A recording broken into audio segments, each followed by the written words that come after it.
오늘 함께 나눌 말씀 호세아서 6장 1절에서 6절 말씀입니다.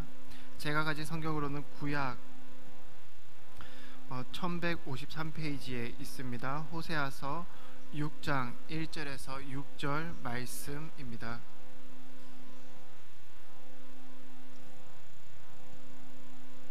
우리 함께 찾으셨으면 한 절씩 교독하시고 마지막 한 절은 함께 봉독하도록 하겠습니다. 6장 1절입니다.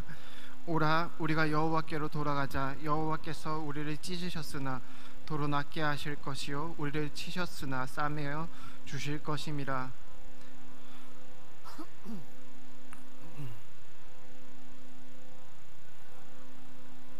그러므로 우리가 여호와를 알자. 힘써 여호와를 알자.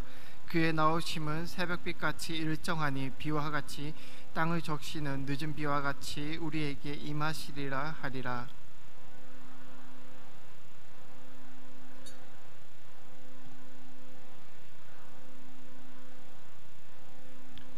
그러므로 내가 선지자들로 저희를 치고 내 입의 말로 저희를 죽였노니 내 심판은 바라는 빛과 같으니라. 나는 인애를 원하고 제사를 원치 아니하며 번제보다 하나님을 아는 것을 원하노라. 아멘. 할렐루야. 우리 반갑게 우리 서로 인사하겠습니다. 만나서 반갑습니다.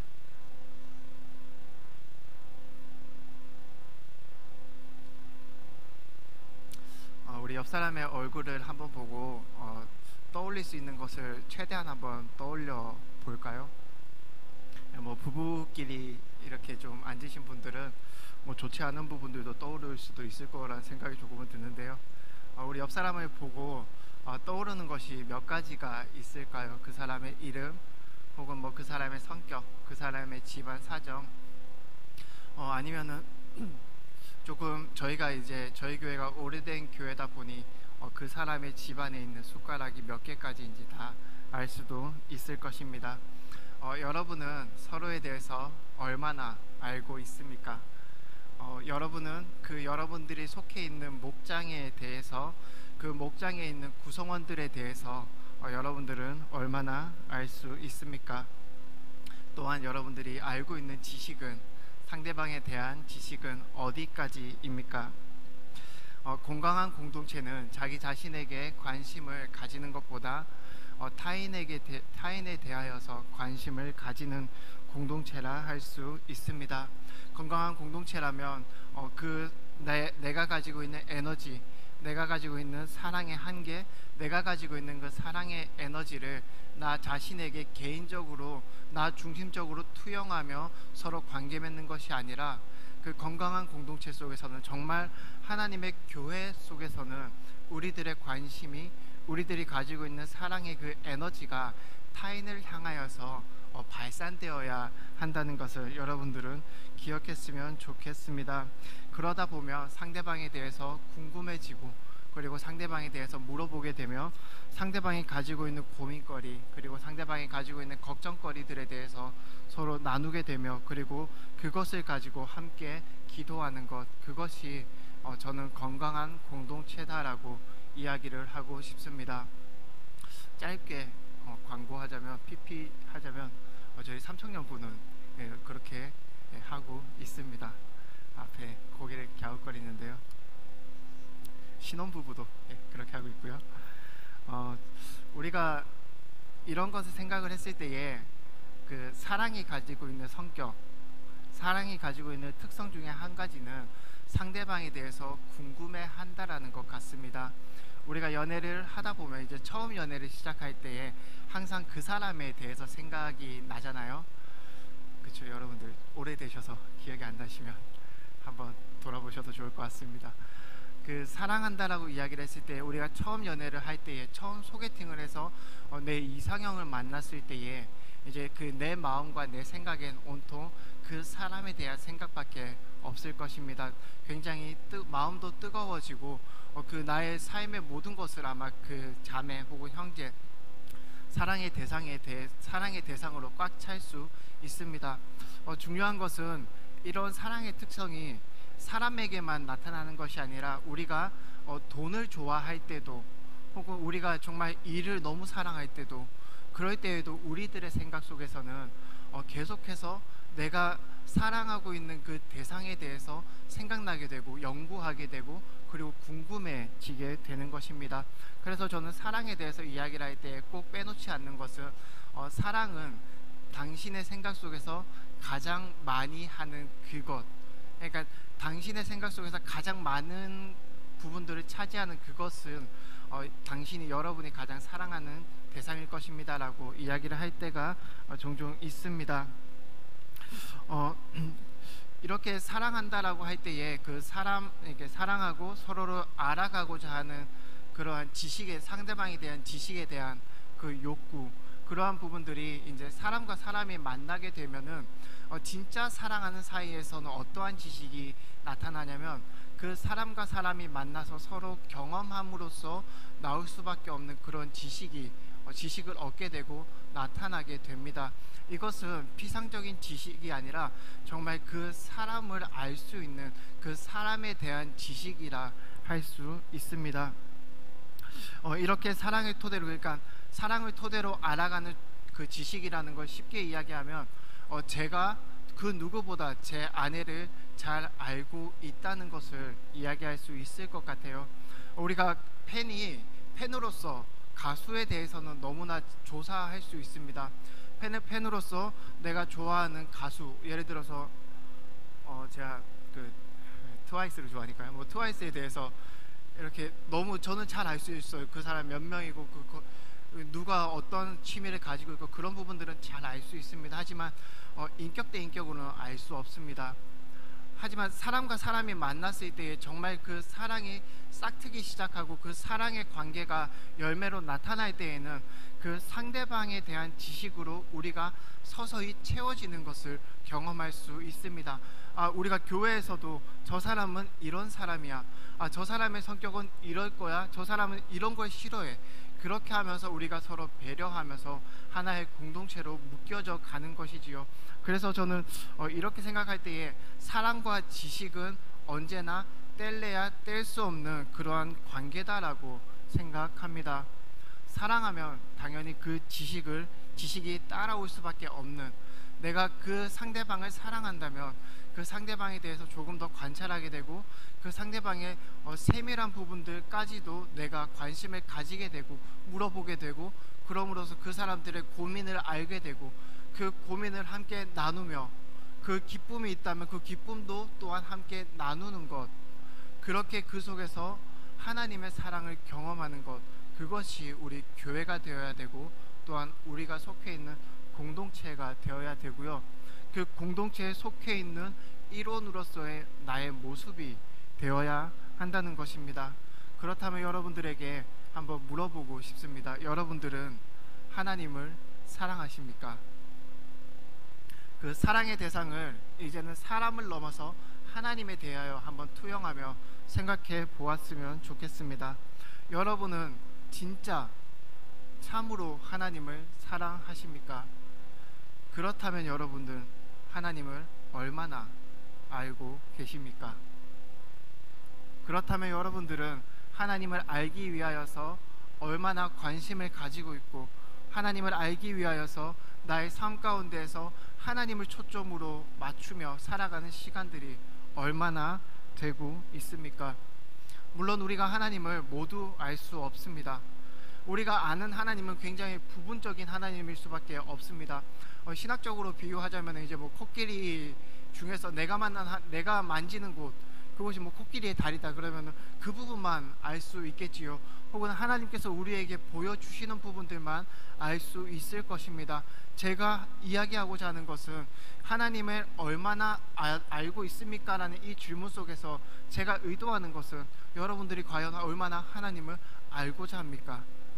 여러분들이 하나님을 사랑한다 이야기를 하면서도 하나님에 대하여서 얼마나 바르게 알기 위하여서 노력하며 얼마나 하나님과 그렇게 하나님께 관심을 가지고 하나님과 인격 대 인격으로서 교제하며 살아가고 있습니까? 이 질문은 모든 그리스도인에게 굉장히 중요한 질문이라 할 수 있습니다.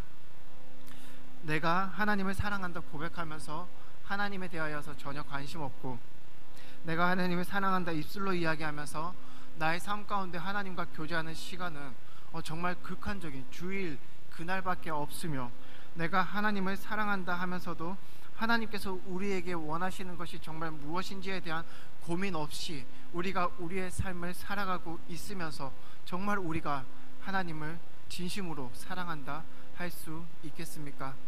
물론 사랑한다 할 수 있습니다. 여러분들을 정죄하기 위하여서 이렇게 이야기하는 것은 아닙니다. 하지만 분명한 것은 우리들이 가져야 하는 태도라는 것이지요. 하나님을 사랑하는 사람이 가져야 하는 태도. 잠깐 하나님을 잊을 수 있다 생각합니다. 우리들의 연약함이겠지요. 하지만 그럼에도 불구하고 우리들이 가져야 하는 태도는 언제나 하나님 앞에 그러지 못함에 대하여서 회개하며 하나님 앞에 다시 한번 간구하며 나아가야 하는 태도가 필요한 것입니다. 하나님을 아는 지식을 따라서 생활하고 하나님께 관심을 가지고 그 지식으로서 하나님을 아는 사람답게 살아가는 것 또한 우리들이 가져야 할 중요한 자세 중에 한 가지입니다. 하나님을 안다면, 내가 하나님을 경험했다면, 그리고 내가 정말 하나님을 알고자 노력한다면 당연히 그 알고자 하는 노력은 우리들의 삶 속에 녹아서 이제는 행동으로 나와줘야 되겠죠. 그렇게 하나님과 동행하며 하나님의 백성답게 살아가는 것, 너무나 분명한 연결점이 있습니다. 하나님을 사랑하고 하나님의 관심을 가지고 하나님을 알기를 노력하면서 하나님을 알고자 하는 그 지식이 우리들의 삶에 습득되면서 하나님의 백성답게 살아가는 것까지 너무나 논리적으로 이렇게 흐르는 그 흐름이며 또한 단순한 이야기입니다. 그래서 그 단순한 만큼 우리가 믿는 하나님이 어떤 분이신지에 대하여서 우리가 안다는 것은 너무나도 중요한 부분입니다. 신앙에 우리들이 가지고 있는 신앙의 본질적인 부분이다라고 할 수 있습니다. 그래서 이 시간 하나님의 말씀을 함께 나누면서 내 삶이 참으로 하나님 앞에서 하나님을 경험하고 또한 하나님을 바르게 알아가고 있는지에 대하여서 한번 돌아보는 시간이 되었으면 좋겠고, 또한 그렇지 못할 때나 그러고 있을 때나 여전히 동일하게 하나님의 은혜를 구하는 시간이 되기를 간절히 바랍니다. 오늘 본문에 대해서 잠깐 이야기하겠습니다. 오늘 본문에서 호세아는 이스라엘 백성들에게 돌아오라라고 그렇게 이야기하고 있습니다. 호세아가 이스라엘 백성들에게 돌아오라라고 할 수 있는 그 근거는 어디에 있냐면 하나님의 신실하심 혹은 하나님의 용납하심을 근거로 하고 있습니다. 그렇기 때문에 호세아는 이스라엘 백성들에게 하나님께서는 신실하기 때문에, 하나님께서는 너희를 용납하시는 분이기 때문에 너희는 지체하지 말고 돌아오라라고 그렇게 이야기하는 것이지요. 호세아가 아는 하나님에 대하여서, 호세아가 경험한 그 하나님에 대하여서 지식 그대로 사람들에게 선포하며 그 지식을 따라서 살아가는 모습을 우리에게 보여주고 있는 것입니다. 사랑의 하나님이 참으로 언약에 신실하신 그 하나님께로 우리가 돌아가기만 한다면 지금 우리가 가지고 있는 모든 문제, 지금 내 마음속에서 내 삶 속에서 찢기고 상했던 모든 것들이 다시금 원래의 모습으로 회복할 수 있음을 호세아는 이야기하고 있는 것입니다. 오라 여호와께 돌아가자 라고 외쳤던 그 호세아의 외침 속에는 그곳에 그 여호와의 이름에 모든 치유가 있으며 그곳에 모든 회복이 있음을 오늘 호세아 선지자는 시대를 넘어서 우리에게도 외치고 있다라는 것이지요. 우리가 한편 동시에 우리가 한번 살펴보아야 되는 것이 있는데 무엇이냐면, 호세아가 이스라엘 백성들에게 돌아오라라고 이야기를 할 때에 그 돌아오게 되는 이유, 그러니까 이스라엘 백성들이 지은 죄를 두고 도덕적이거나 율법적인 부분들로 너희들이 죄를 지었다라고 이야기하지 않고 있다는 것입니다. 오늘 호세아서 6장이 보여주는 특징 중에 한 가지가 그거예요. 성경의 많은 부분들을 보면 너희가 하나님의 법을 떠나서 하나님의 법을 어겼다라고 이야기를 하지만, 오늘 호세아가 북이스라엘 백성들에게 이야기하는 하나님의 잘못을, 너희가 율법을 떠났고 너희가 윤리를 지키지 않았고 너희가 도덕적인 삶을 살지 않았다라고 이야기를 하는 것이 아니라 너희 속에서 인애가 보이지 않는다라고 이야기하고 있는 것입니다. 우리 6장 4절 한번 읽었던 본문인데요, 함께 한 번 더 읽었으면 좋겠습니다. 우리 6장 4절 함께 읽겠습니다. 시작. 에브라임아,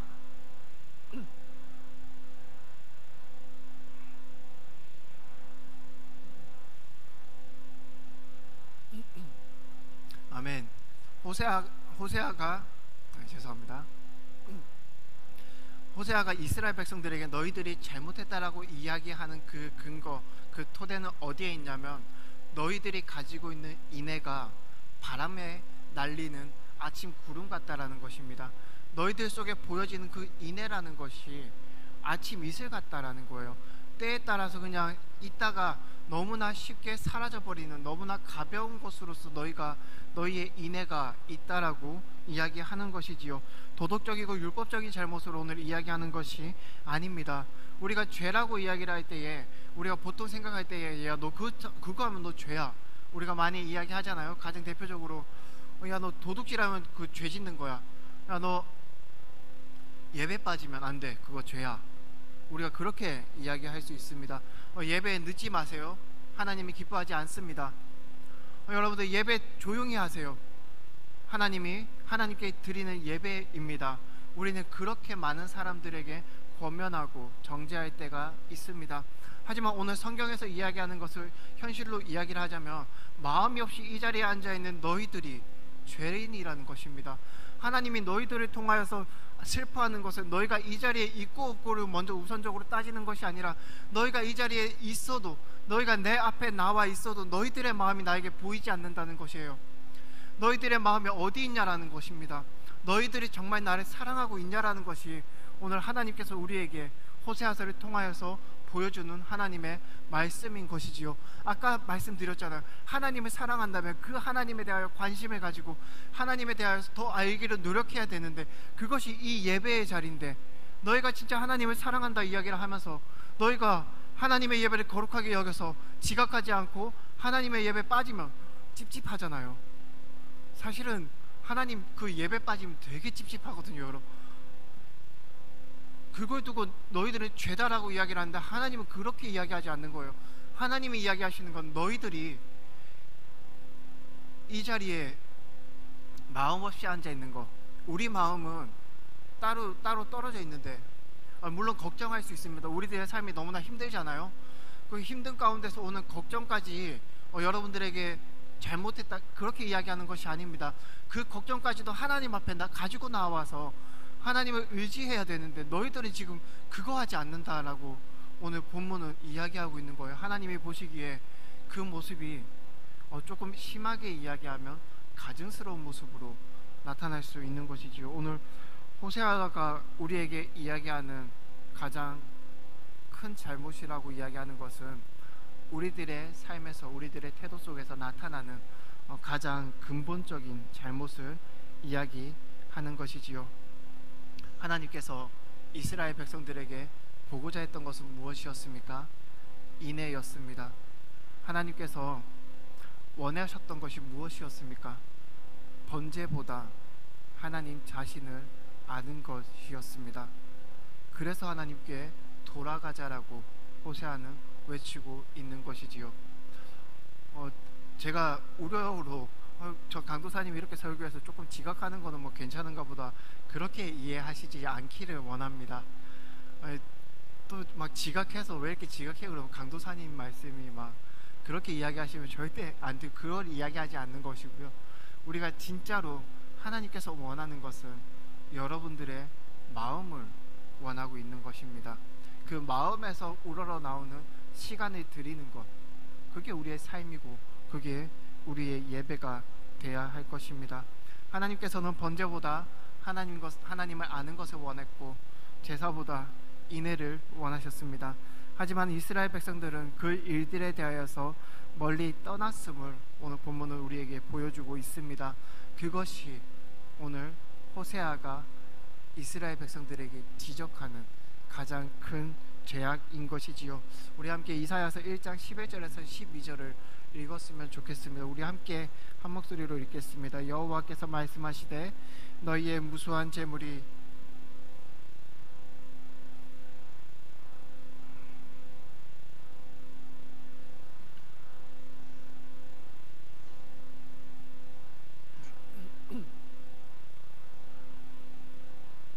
내 마당만 밟을 뿐이니라. 아멘. 이사야 선지자도 동일한 이야기를 합니다. 이사야 선지자와 호세아 선지자의 그 활동하는 세대는 조금 겹치는 부분들이 있어요. 여전히 이야기하는 것이죠. 너희는 내 마당만 밟는다. 하나님이 보시기에 그것은 하나님을 섬기는 모습이 아니었던 것이지요. 형식은 있습니다. 예배의 형식은 있었고요, 신앙의 형식은 있었습니다. 하지만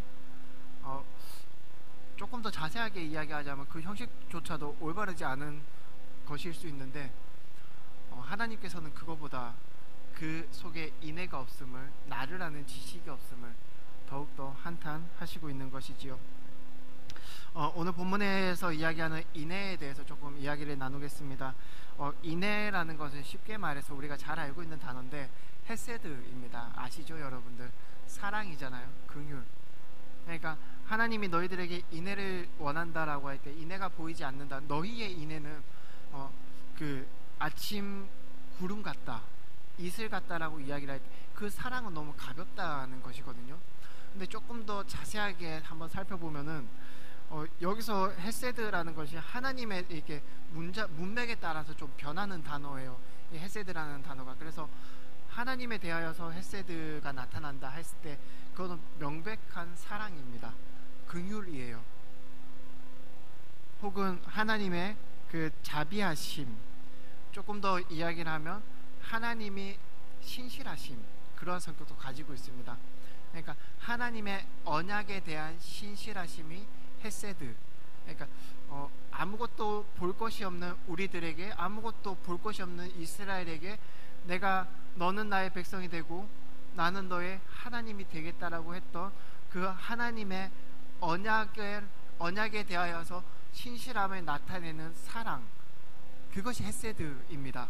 그러니까 이 헤세드는 하나님께 대입되었을 때는 그런 성격이 나타나요. 긍휼이라 할 수 있죠. 은혜라고 할 수 있습니다.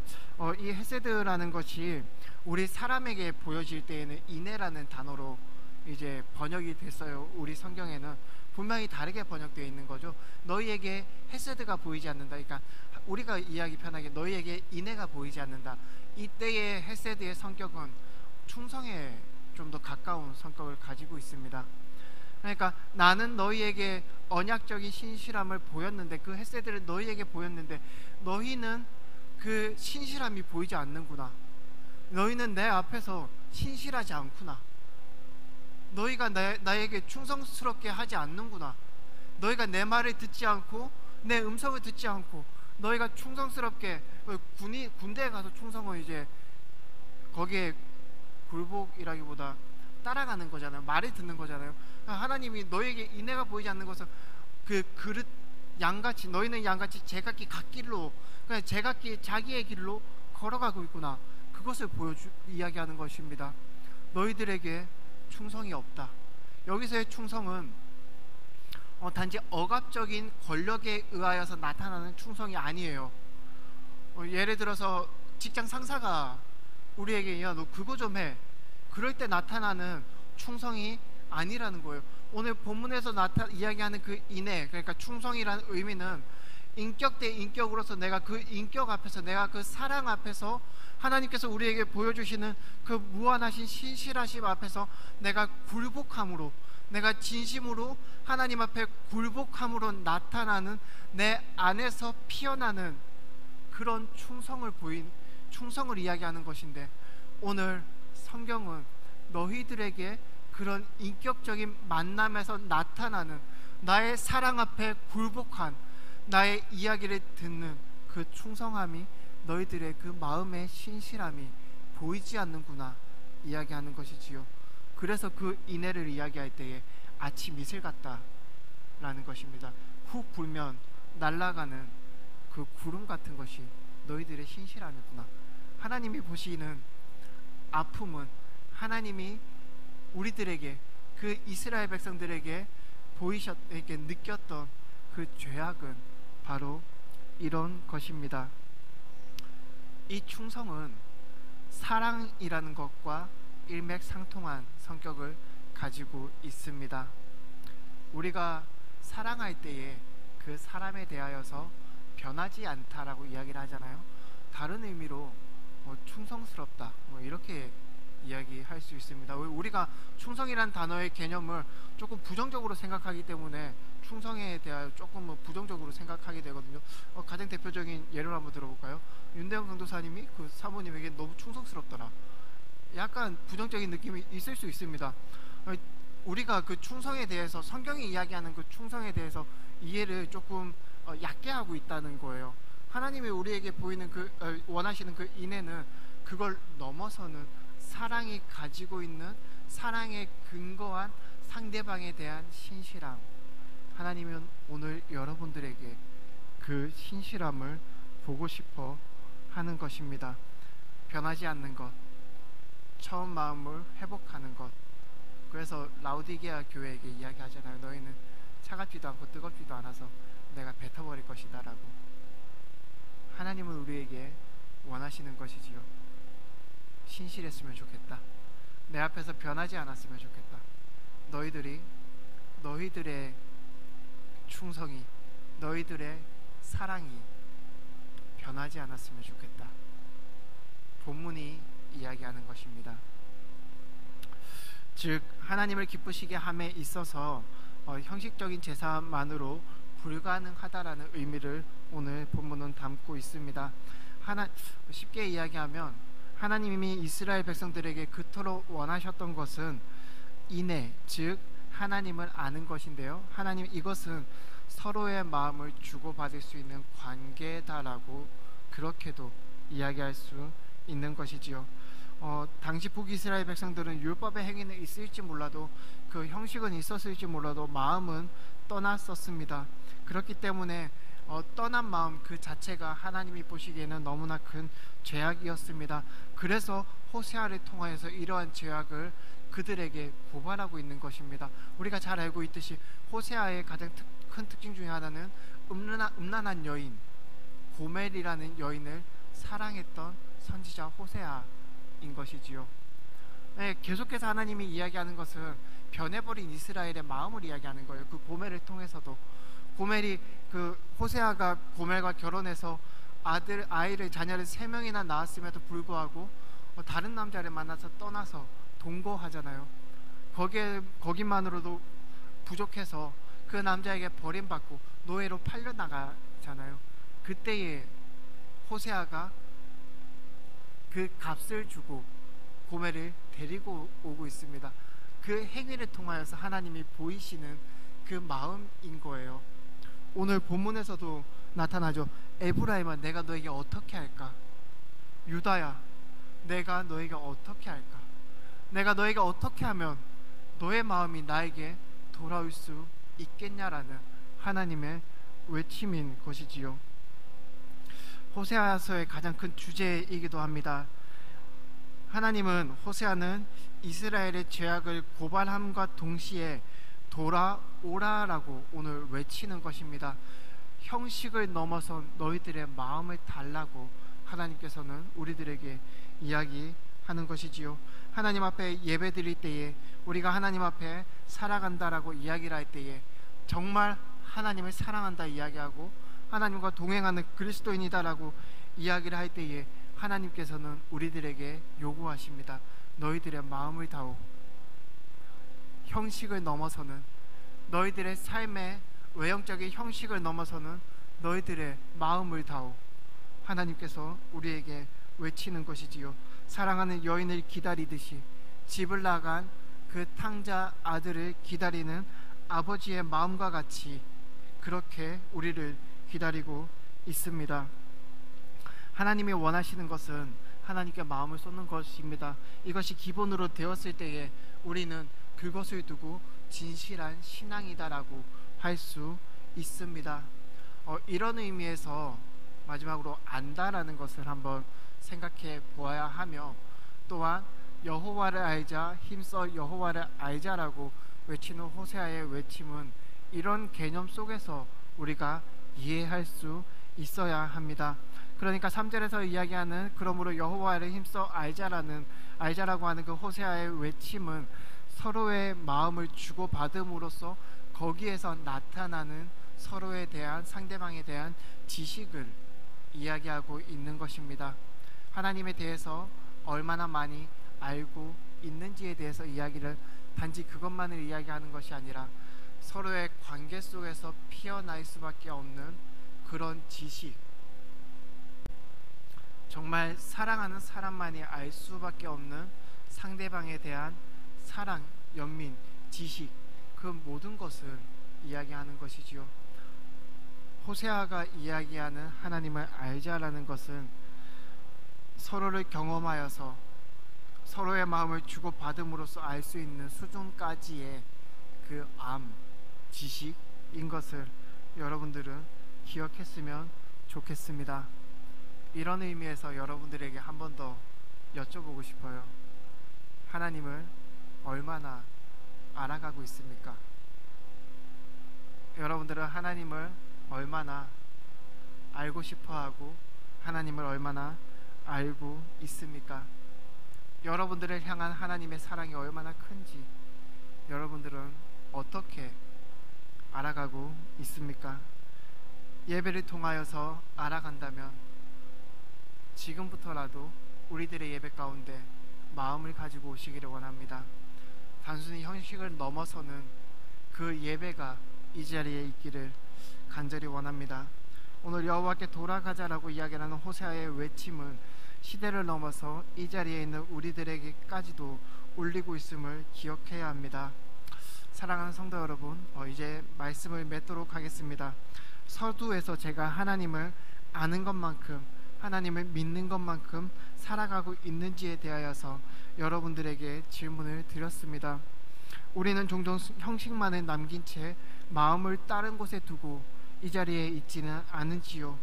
혹은 우리가 예배의 자리에 나올 때에, 우리가 이 공동체 생활을 할 때에 서로에 대한 마음을 가지고 오는 것이 아니라 나의 마음은 다른 곳에 있고 그저 형식만을 가지고 이곳에 와서 나의 권위를 자랑하거나 나의 모습을 사람들에게 잘 보이고 있음에 안심하고 있지 않은지 한번 생각해 보기를 원합니다. 하나님께서 보시는 것은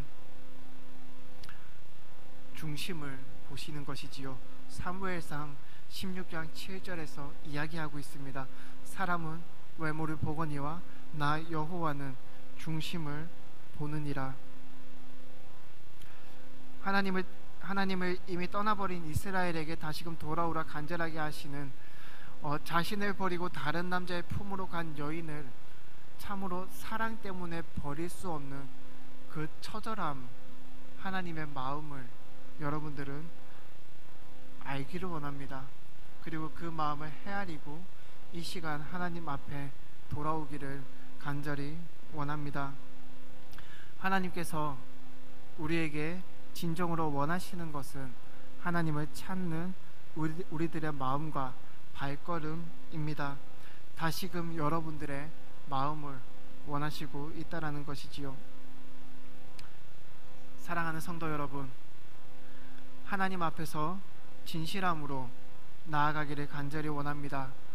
마음을 원하시는 하나님 앞에 우리가 간절한 심령을 가지고 나아갈 때에 하나님께서 우리의 마음을 기뻐 받으시는 것 줄로 믿고, 오늘 이 시간이 참으로 하나님 앞에 마음을 드리는 귀한 시간들이 되기를 원합니다.